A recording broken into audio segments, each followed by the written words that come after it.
Michelle Miller from CBS Saturday Morning, and welcome to The Dish. Today we head west and meet three culinary mavericks redefining fine dining. We start in Washington, where a Seattle artist turned chef is building a culinary empire by transforming local ingredients into culinary masterpieces. Then we hit Portland to meet a chef who infuses the flavors of Haiti into every dish, redefining the city's culinary landscape along the way. But we begin in Colorado, where master sommelier and restaurateur Bobby Stuckey is the visionary behind a 4-restaurant empire, including his first restaurant, Frasca Food and Wine, which has earned a Michelin star, one of the first in the state. Brooke Silva-Braga put Stuckey's wine expertise to the test. Should I go for it? Let's do this. All right. So wine one, wine two. Yeah. We weren't the first to ask. As one of fewer than 300 master sommeliers in the world, Bobby Stuckey is used to being quizzed on wine. There's like this rose hip, rosiness to it. How are we coming up with all these comparison flavors? I come up with them by smelling things, smelling roses. You go around smelling stuff? All the time. And if everyone did that, everyone would have a great palate. We had bought 2 fairly obscure bottles at Boulder Wine Merchants, had them wrapped in paper bags, and asked Stuckey to identify the grapes used to make them and the specific place they were grown. It's got great acidity, my mouth's watering. He's one of the best in the world at it. So much going on with this. Or so we'd heard. Hard wine for me. Oh, okay. I'm really rooting for you here. At the end of the day, I'll still be able to bust tables tonight. And yes, later that evening, that's exactly what he did. Work the floor of Frasca Food and Wine. You enjoying it? I love it. Oh, I love hearing that. So the tasting results in a bit. First, the backstory. Most owners of Michelin-starred restaurants aren't still seating the guests. Most master sommeliers aren't fine-tuning the thermostat. Are you a little cool? Do you want me to turn the AC up? But Bobby Stuckey has 2 nearly obsessive pursuits: Root beer. studying wine 32A. and providing personalized hospitality. It's a 20th anniversary. Request a romantic booth, which we've got for them. She eats only poultry and fish. This pair of passions have taken him to the pinnacle of American fine dining. It was an unlikely journey. I was a dyslexic, ADD kid who got bounced out of Jesuit school. I tried really hard in school, but I wasn't very good at it. How old were you when you got kicked out? I was like 14. Okay. And I think when I found the restaurant industry, I found something that I was good at and that I got positive reinforcement at. He fell in love with the business almost immediately. I was in Flagstaff, Arizona, working at a restaurant called Bricks. I saw a brochure on my boss's desk that talked about the quartermaster sommeliers. The Court of Master Sommeliers offered education and certification in wine. Innocently enough, Stuckey began studying, not knowing he would spend the next 20 years chasing the organization's top recognition, Master Sommelier. Have you ever calculated the value of all the wine you've spit out? Millions. Oh, you think? Millions? Oh yeah, easy. Oh my goodness. Millions. A couple $1,000s a day for decades. He gained access to all those bottles by working his way to the very top of the industry. By 2000, Stuckey was running the wine program at Thomas Keller's legendary French Laundry. Anything that might surprise people about what you learned from Thomas Keller? He teaches you, treat it like it's your own, and someday it could be. 2 sets, please. And 20 years ago this summer, Frasca became his own, in partnership with founding chef Lachlan McKinnon Patterson. Their concept, food from a specific corner of Northeast Italy called Friuli Venezia Giulia. That is that region just north of Venice, just below Austria, right next to Slovenia. Frasca would balance the regional authenticity of dishes like frico, It is the classic dish of our region. basically Italian hash browns, with more obviously fine dining fare. This is a little scallop. This It's is beautiful. a scallop crudo, yep. Are This those is a- real flowers? Or Yes, what's that? those Okay. are begonias. These scallops come in and they literally have the name of the diver on it. Yeah, it's delicious. The regional specificity means, yes, there's fresh pasta, but it's filled with a specific history. This is a pasta called a calzone, like a ravioli, but it was made in the Carnic Alps by people that went all through the Austrian Empire selling spices from Trieste. And when they'd come home, their partners would make them a calzone of what was left in their rucksacks of spice trading. Stuckey himself doesn't go home much, instead overseeing an Italian-leaning empire that includes Pizzeria Alberico, Tavernetta, and Sunday Vinyl. Where'd the name come from? My wife has put up with 24 years of me working 6 nights a week. And on Sunday nights, we listen to vinyl and drink wine. The namesake restaurant lets everyone else do something similar. We pair an artist with kind of a cheeky theme. On this night, the music of ABBA and unusual grape varietals. So this is Garnacha Tintoera. The theme, Take a Chance on Me. There's a lot of sneaky grapes that don't get a lot of appreciation. Which takes us back to the tasting. There are, after all, hundreds of grape varietals grown all across 6 continents. Pinpointing the fruit and the place Okay, what could this be? is an amazing thing to watch. It's not tannic like Nebbiolo. It doesn't have that savoriness of Sangiovese. I think this is Pinot Noir. He was right about the grape, but where was it grown? Is it Burgundy? Is it the cradle of Pinot Noir? I think this is really good New World California Pinot Noir. You want to be any more specific than California? Could be Santa Barbara or it could be Russian River. I don't think it's Canaris. It is Russian River. Russian River, boom. That still left the wine he'd had so much trouble with, a much trickier Pinot Noir, Tough. because its color was unusually dark. It's not Sangiovese, it's not Nebbiolo, it's not Pinot Noir. I think maybe it is Pinot Noir. I think it might be Burgundy. I think it might just be a darker Pinot Noir for Burgundy that's got some tannins. Oh, do you want to be any more specific than Burgundy or no? Sure, Von Romani. Von Romani was off You're right, it's Burgundy. by less than 30 miles. Up next, a former artist who traded in her paintbrushes for chef's knives. Renee Erickson didn't set out to be a chef, but she fell in love with food while studying art in Italy. Back home in Seattle, she waited tables at a small French restaurant while she shifted her studies to the culinary arts. Now the self-taught chef is a James Beard Award winner and has 9 flourishing restaurants, including that little French spot where she worked front of the house. Dana Jacobson has the story. Just past the docks that line Salmon Bay, in the heart of Seattle's Ballard neighborhood, is an oyster bar meets restaurant that celebrates the bounties of the Pacific Northwest, the walrus and the carpenter.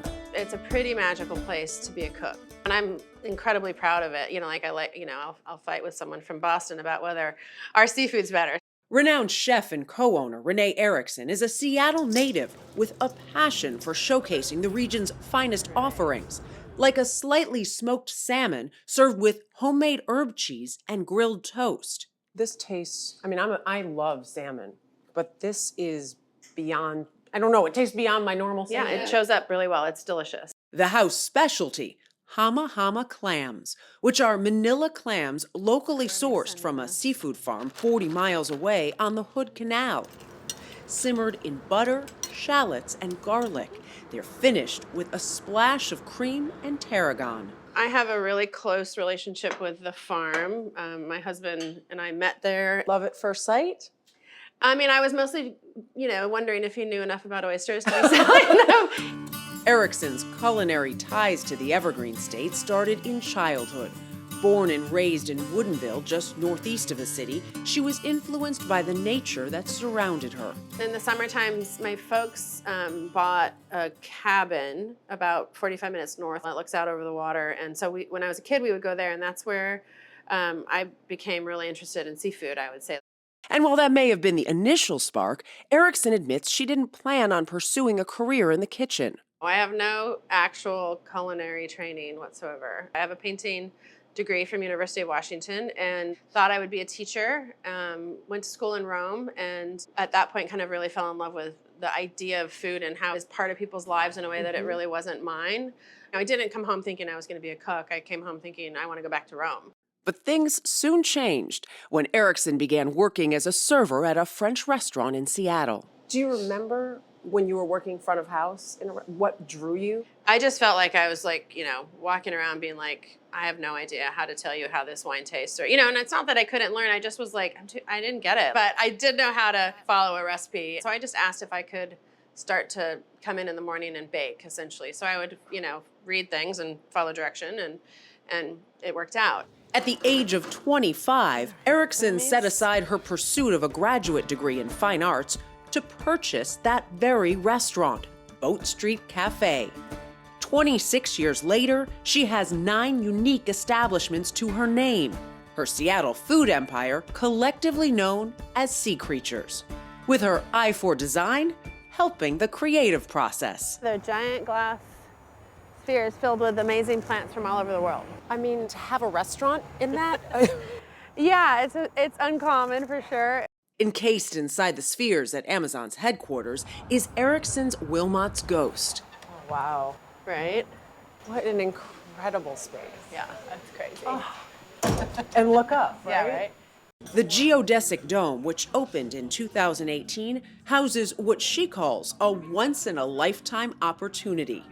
An edible love letter to Italy lies within, an ode to her time spent in cities from Venice to Rome. So my walk to school was basically from the river to Piazza Navona and then to Campo dei Fiori. And then through a market every morning, surrounded by vegetables and people carving artichokes when in season.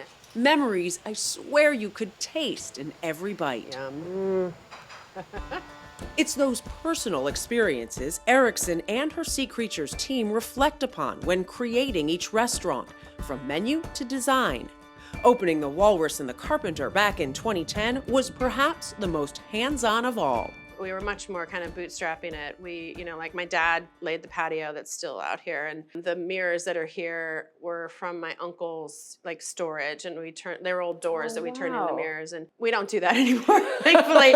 Thoughtfully crafting a backdrop for each kitchen's creations.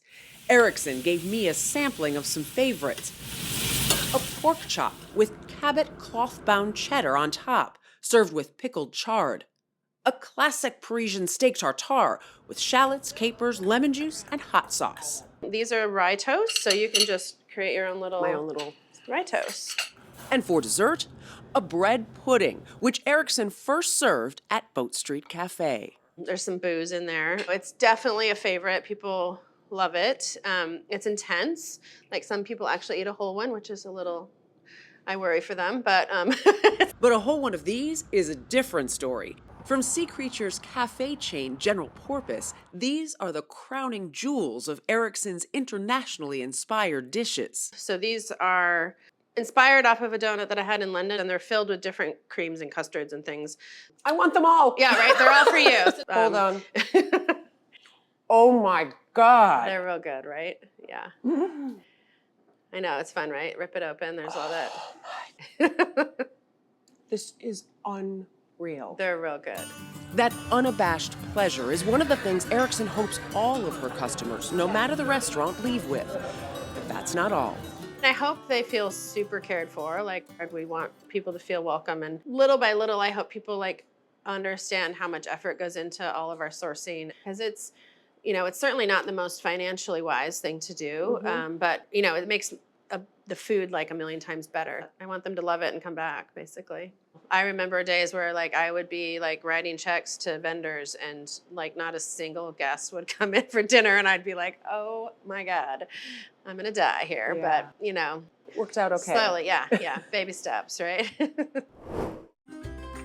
Next up, one chef's path from addiction to award-winning taste brings Haiti spirit to Oregon.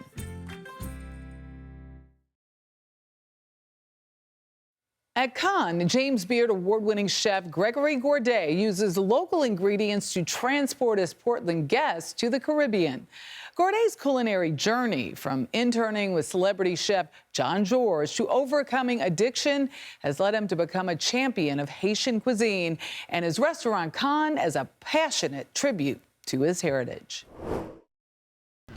Oh, wow. Bridge City, there's like 7 bridges right there. Wow. From high above the city he loves, Chef Gregory Gorday sees Portland's promise and his part in it. I hope that everyone on my team and I and everything that we're trying to do at Con can help rebuild the city, help push money back into the economy, create jobs, and get people back to our state to see just how unique and interesting a place like Portland, Oregon is. Should we go in? Yes, let's do it. All right. All right. Gorday invited us in to Con's brand new kitchen, where he fuses local bounty with his Haitian culture. This whole salad is a combination of fresh, bright, with savory, soulful. This is gonna give it some depth. And then we just go nuts with the berries. Then we're gonna add some crispy plantain chips, just to add a little texture. I don't see how all of these things All right. together Okay. are gonna work. I can't wait to But show you. I'm not the chef. And show me There you go. he did. I'm still tasting. Okay, okay. They unfold. There's a lot going on. Really delightful.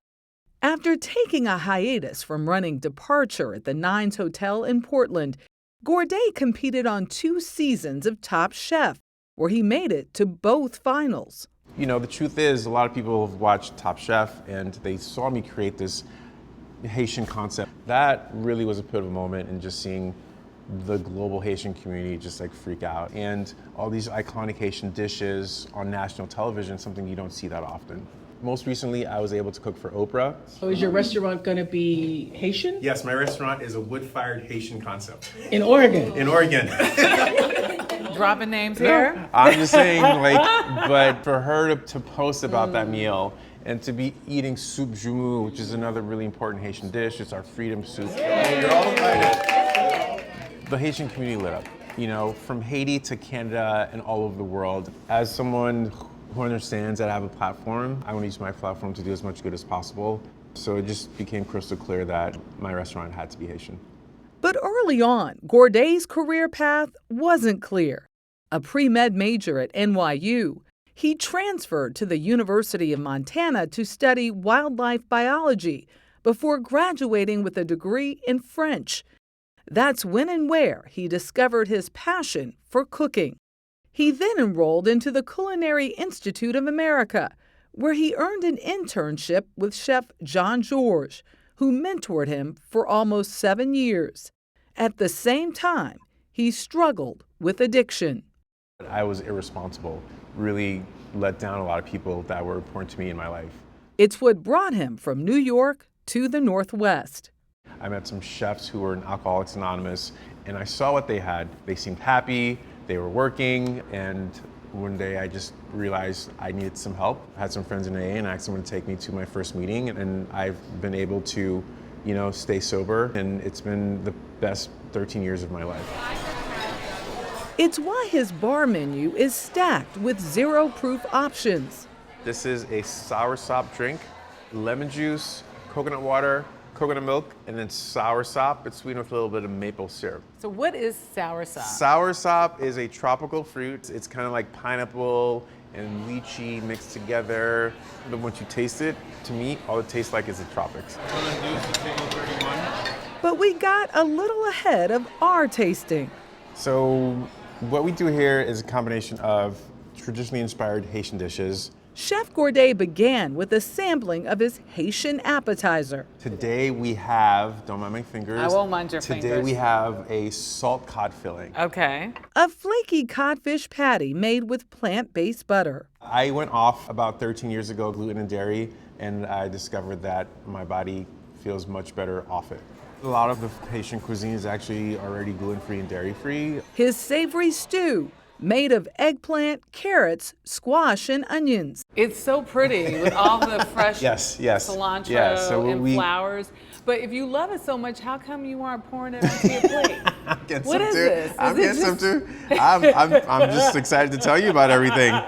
His moulin, grilled cornmeal porridge cooked with pepper and chilies. Barbecue originated in Haiti, and that when Christopher Columbus first came to Hispaniola, as he called it, he saw the indigenous folks grilling over charcoal and wood for the first time. And so we have a big, beautiful hearth here, and we grill a lot of things that we do. And his kidney beans and collard greens, finished off with boiled peanuts, an ode to Haiti's West African roots. So we have collard greens that are cooked down with tons of onions and garlic till they're really tender, and then finished with peanut butter that we make, coconut milk, and some spiced tomatoes, and then it's garnished with boiled pickled peanuts. This is a very popular dish on our menu. But beyond the food, there's been an education. We spent a lot of time working with educators just so the staff here is armed with knowledge as possible about the history of Haiti. Knowledge of the indigenous populations, their genocide, both Spanish and French colonial rule, and their import of enslaved Africans, and the pride of Haiti's revolutionary independence. We were the first black nation, first black republic, we're the first black folk to free ourselves from slavery. It all comes together here at Cannes, the history and the hope for a better tomorrow. You know, I think Portland is definitely a global dining destination, and it's important that we stay on the map, and I think us doing this will really help get diners back to our city from all over the world. For more stories like these and live coverage of breaking news, stream us right here on CBS News 24/7. I'm Michelle Miller. We'll see you next time for another helping of The Dish.